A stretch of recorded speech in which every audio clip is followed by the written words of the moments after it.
मैनपुरी में समाजवादी पार्टी के राष्ट्रीय प्रमुख महासचिव प्रोफेसर रामगोपाल यादव ने भाजपा सरकार पर तीखा हमला बोला। उन्होंने कहा कि भाजपा के पापियों का नाश राम ही करेंगे।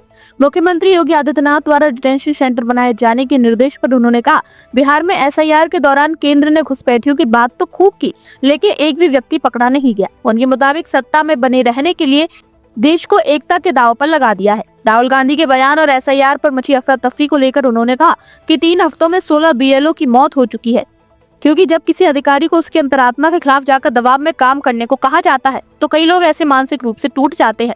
उन्होंने आरोप लगाया कि बिहार में बीजेपी का वोट 5% बढ़ा दिखाया गया, जबकि विपक्ष का वोट 7% कम किया गया, जो असंभव है और यह सत्ता का दुरुपयोग है।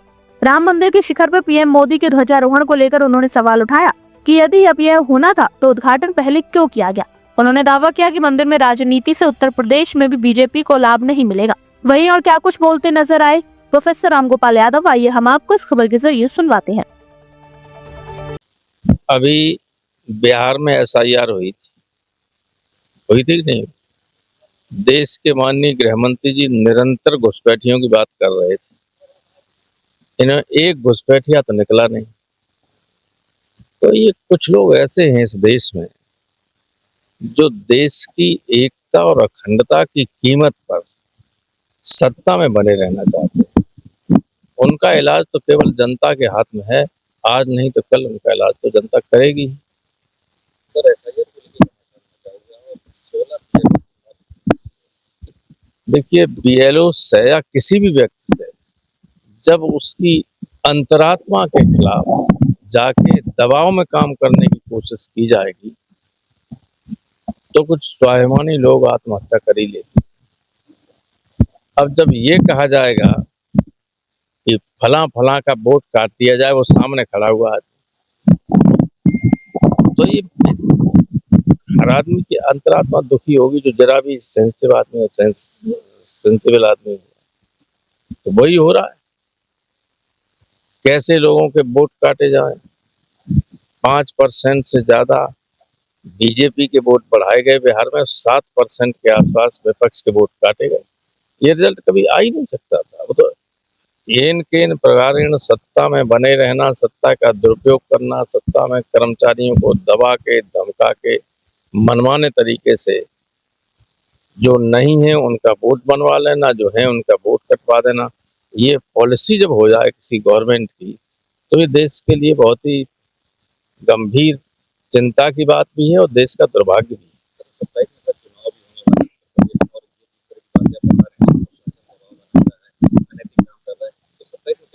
ऐसा है कि उसके लिए हमारे कार्यकर्ता हर जगह काम कर रहे हैं, लेकिन उसमें टेक्निकलिटी घुस जाती है।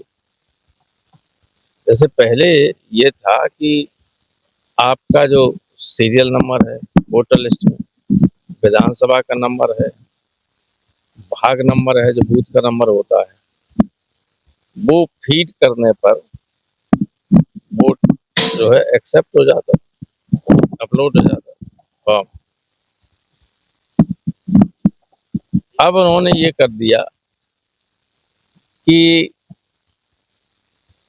वोटर आइडेंटिटी कार्ड और आधार कार्ड दोनों को एक साथ किया जाएगा, और अगर नाम में जरा भी स्पेलिंग में गलती है तो उसे स्वीकार नहीं किया जाएगा। तो कुछ ही जगहों पे ये हो रहा है।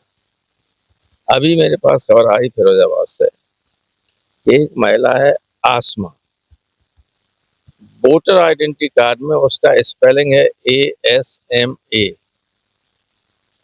और आधार कार्ड में स्पेलिंग लिखी हुई है अंग्रेजी में AASMA, हिंदी में दोनों आसमा है। लेकिन अब वो कंप्यूटर एक्सेप्ट नहीं कर रहा और नोटिस दे दिया कि स्पेलिंग अलग अलग हैं, इसको वेरीफाई करा के BLO से दोबारा भेज। तो ये तो है, जबकि स्वयं चुनाव आयोग जो समय समय पर उम्मीदवारों के लिए कैंडिडेट्स हैंडबुक जारी करता रहा है, उसमें स्पष्ट कहता है वो कि अगर स्पेलिंग में कोई फर्क हो तो किसी का इस आधार पर नॉमिनेशन पेपर रद्द नहीं हो सकता।